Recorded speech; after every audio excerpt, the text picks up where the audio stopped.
Baking is my favorite thing to do every morning. I love the aroma of freshly baked pastries. It means I'll have a great day. As I arrange Emika's breakfast, I notice my husband standing at the doorway. Oh, my ever-so-handsome husband. Even after 5 years of marriage and 7 years of being together, this tall hot chocolate still made me blush. "My baby," he murmured in my ear, kissing me softly on forehead before reaching for a cup of coffee. I love how his strong arms wrap around me. It makes me feel so warm and safe. "Good morning," I greeted, watching as he took his first sip. "I made your favorite chocolate croissants." "You're the best," he said, biting into one.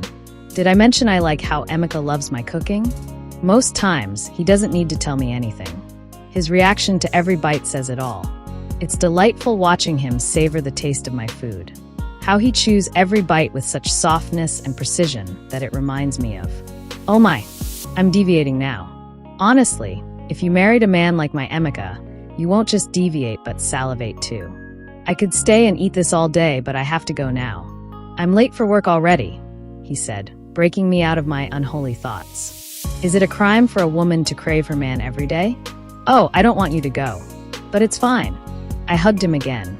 I could literally spend my life in his embrace. Yes, he made me blush.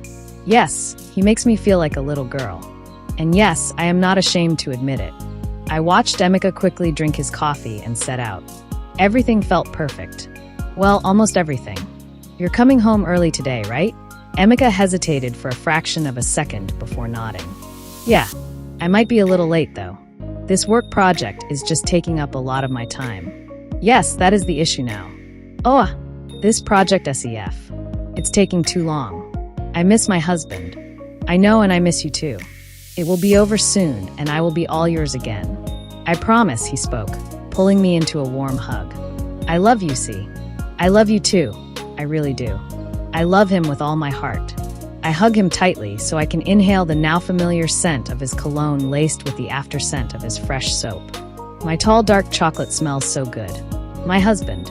Later that evening, as I absent-mindedly flipped through the fashion magazine, I couldn't shake off an uneasy feeling. Emika had called to tell me he would be later than he initially thought. Was I disappointed? Of course. But did I blame him? No. Emika is a hard worker, and he puts so much effort and time into any work task or project he handles. I've learned that about him, and that is one of the qualities I admire most about him. But lately, I've been feeling quite distant from Emika, and I can't shake it off. First of all, we tell each other everything. There is absolutely nothing we keep from each other. But now I see Emika deep in thought, like he is lost in space or something. I've asked him about it, but he always brushes it off as work stress. Sometimes, he doesn't hear what I'm saying till I snap him back to reality. Maybe it is really the work stress, or maybe it is something more than that. I've mentioned I love my husband, right? But I'm a woman, and as much as I hate to admit it, I have doubts. I've seen signs of this something more. It started a few weeks ago. I saw a smudge of red lipstick on his collar that he brushed off as a colleague's accident. Accidents happen, Cynthia, so don't overthink it. I reminded myself. But then, there are the late-night calls I have caught Emika on. He sneaks to the guest room or kitchen to speak to someone in hushed tones, saying it was the project and didn't want to wake me up. One other day, I saw a late-night missed call from someone saved as Shola on his phone, a name I have never heard before. Who's Shola? I asked one random evening. Emika had barely looked up from his laptop when he answered. Just someone from work. Nothing important. Someone from work calling you by 1 a.m.? Who does that? Can't the person respect privacy? And my phone rang, bringing me back to reality. It was Chioma. Chioma, my gist partner, always has one gist or another. I have to admit, I do like her gist. Although I don't care about the people she gossips about, I still find the gossip entertaining. This time, she calls to tell me she just ran into Laura, the popular movie actress and event host. Laura. Cocky Laura. I didn't have a mirror, but I know my eyes rolled. I think they automatically do that when I hear Laura's name. Yes, I don't like cocky Laura. Lately, there has been rumors of Laura canceling movie projects or refusing interviews. She feels too big, like she owns the world with that her big head and toothpick legs. But that isn't the reason I don't like cocky Laura. Laura was Emika's ex-fiancée, and I don't see any reason to like your husband's ex. I'm sure women will agree with me on this one. Anyways, they were engaged but called it off when Laura went to London to pursue her career in creative arts. Long-distance relationship was never Emika's thing, so they separated. Emika says it was for the best because he wouldn't have met and married the greatest love of his life. Which is me, of course. But that doesn't stop me from not liking this Laura woman, especially since she moved back to Nigeria a few years ago. Don't get me wrong. I don't hate her. I just don't like her. I don't watch her movies either, except a few. Okay, maybe all of them. But it's just to judge her bad acting. Nothing else. She's such a terrible actress. I didn't go to acting school, but I know I can do better than her. Then her social media. Why do people follow her in the first place? She is so ordinary. I don't follow her on social media. I only check out her latest posts just to like the trolling comments. Again, I'm deviating. Back to the story. Chioma is still on the line giving me the latest entertainment gist and what happened in her workplace while I just listened and laughed when required. On a Sunday evening, I can't find my phone. I don't remember where I left it. Emika is in the shower, so he can neither hear me or be of help. So I take his phone to dial mine. As I search for my name on his contacts, a message from Shola comes in. Thank you for yesterday. I had a good time. Another message comes in almost immediately. You left your jacket last night. I can't bring it to you so your wife doesn't become suspicious. Okay. I read the message again and again. I feel a twist in my stomach. Why should Emika's colleague not want me to be suspicious? That's weird. Unless... No. Cynthia, stop it.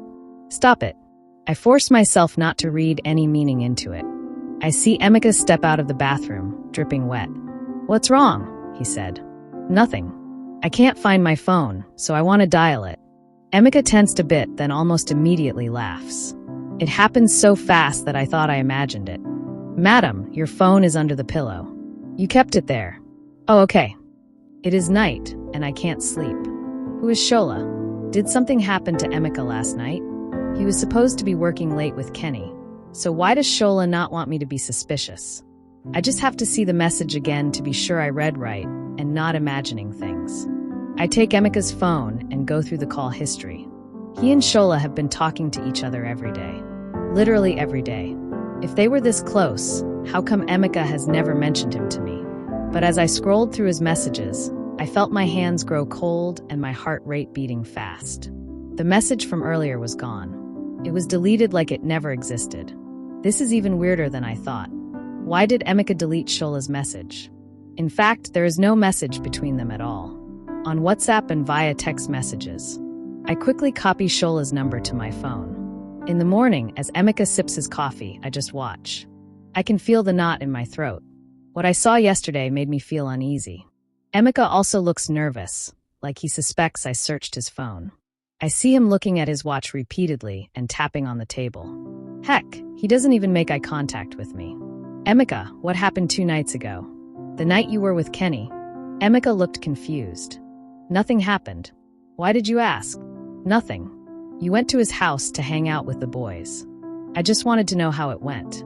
Oh, it went really well. Nosa and Kevin were around. So we just had a little boys' night out. Interesting. I had to give a smile, even though it was pretentious. You have to go now. You are already late. That's true. I have to get going. I love you, babe. Emika said and left. Emika had forgotten he told me his staying over at Kenny's house was for a work project, and Nosa had traveled 3 days ago for his grandmother's burial. He is obviously lying. Well, let me confirm my suspicion. I dial Shola's number, and as I feared, a woman picked up. Her voice sounds soft. Hello. Hello. Who is this? The voice says. My God. What is this? I don't say anything.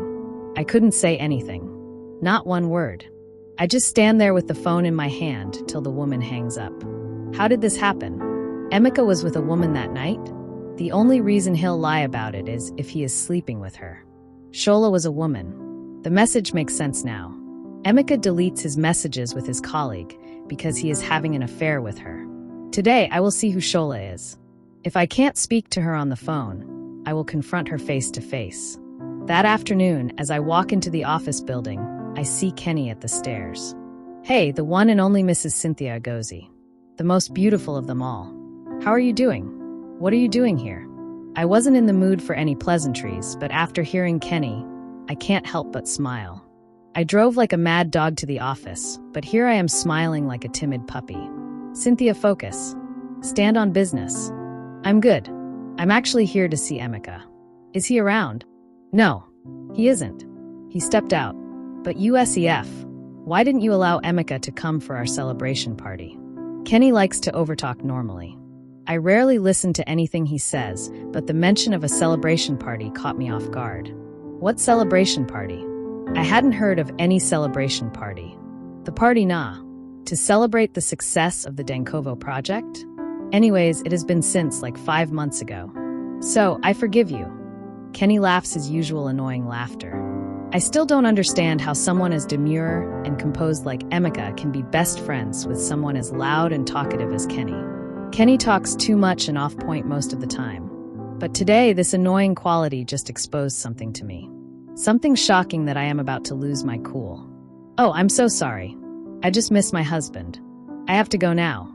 But please don't tell Emeka that I came over. I wanted to surprise him. I'll just surprise him at home. I quickly get into my car and drive off. The Dankovo project?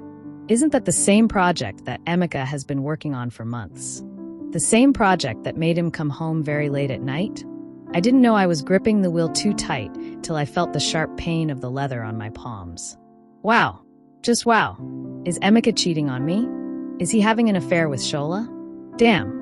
How could I forget the reason for going to the office in the first place? I want to confront this Shola chick. My world is crashing down. I can't look at Emeka the same way again. Who would have thought my husband would hurt me so deeply like that? Emeka is a soft-spoken and honest guy. Yet he has proven to be just like other men dogs. That night, as I sit in the living room, I think of 100 ways to finish Emeka off. I can feel my blood boiling hot. And when he walked in by past 11 p.m. like he owns the place, even though he does, I could just imagine pouncing on him with a knife. I watch him sleep peacefully while dealing with the emotional turmoil he caused me. Did you hear that? My beloved husband is sleeping like a baby while I picture different ways to confront him. Should I pour him cold water? Or burn his suit or smash his car? Should I empty his bank account and run away with the money? I have to do something. But before I do, I need to gather more evidence to prove I'm not crazy. Men are dogs, but they are also smart. When you catch them in their lie, they can gaslight you. So I need to fortify myself. I look through Emeka's phone for more evidence. There was nothing. I search his side of the closet, yet nothing. His briefcase, yet nothing. I sneak out to search his car and see something. But I wasn't prepared for it. I see a blue jacket with LOH written on the back, at the back seat of my husband's car. This is it. This is a female jacket. He was with her today, and she left her jacket in his car, just like he left his jacket at her house. Nonsense, people. They are now leaving jackets. She? Disgusting. The jacket isn't even fine. But the more I stared at it, the more familiar it became. Wait, let me just check something to be sure. I search my phone. No. This is not true. Shola is Laura. Laura's full name is Laura Olushala Harris. The jacket is the same one I had seen on Laura's Instagram post earlier. Emeka was seeing his ex, the pretty and successful cocky Laura. You see, the truth about snooping around is that nobody warns you of the pain you feel when you discover something. It's been 9 days since I found out my beloved husband's secret affair with his ex-fiancée. I have been grieving silently for 9 days, 17 hours, 36 minutes, and still counting. Not a word has left my mouth to anyone, not even to Emeka. He doesn't know what I know and is too dumb to pick up any hints from my questions. Every day, I watch him go out and return late. Watch him lie to my face about working on a project that had been completed months ago. I know when he makes calls to Shola be Laura or whatever her name is. Yet not one word has left my mouth about this. Right now, I am dying inside. Really, what you don't know won't kill you. What did I ever do to deserve this? I have done nothing but to love Emeka with all my heart. I've given my 1000%, and I am still giving. My heart feels heavy. The truth is that I am scared to confront him. He is all I have. I don't care about the properties. I just want my husband. My marriage is in jeopardy. I just have to save it, and the best way to do that is to not say a word. I will pretend like I know nothing. This will bring peace. Laura doesn't exist and Emeka is really working late. If I can believe this, everything will be fine. I was right. It was peaceful till one fateful day. It is our 5th-year anniversary. I had planned a romantic evening for my husband and I. His favorite meal was all set, the candles beautifully decorated, the cake I ordered was on the table, and I put on the new set of lingerie I ordered the day before just to spice things up. This evening will be perfect. I will remind Emeka why he loves me. What God has joined together, not even witches like Laura can put asunder. I specifically chose to wear the red dress Emeka once said made me look like a queen. Everything is all set now, and I'm giggling like an excited little girl. Of course I'm excited. Emeka is close by. All I have to do now is wait. 2 hours passed. He isn't here yet.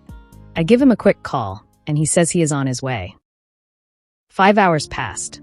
The candlesticks are almost burned out, still no sign of Emeka. The food is already cold as my feelings now. It's obvious he isn't coming. Let me just try and call in case something happened to him. He picked up on the 3rd ring. Hey babe, his voice low and distracted. I'm still at the office. I'm so sorry, work is crazy tonight. Something inside me snapped. I held my breath and forced my voice to stay calm. Oh really? You're at work? Yes, he said.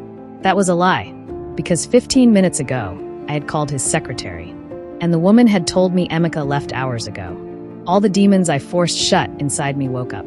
Okay, I simply say. I understand. I don't want to hear any more lies, so I hang up before he could say anything else. Tears blurred my vision as I stared at the untouched dinner table. The candles flickered and melted. My time, my efforts, my dignity, my love. Something inside me broke. The cage of the madness I've been holding deep within for so long. I don't know what happened next. I wasn't myself. Without thinking, I grabbed the expensive bottle of wine from the table and took a long, burning sip. Then another. And another. All my efforts for this stupid dinner. What's there to celebrate anyway, when my husband is in the arms of another woman? Emeka wants to see crazy. I'll show him crazy. I scattered the table, then grabbed my keys and drove off.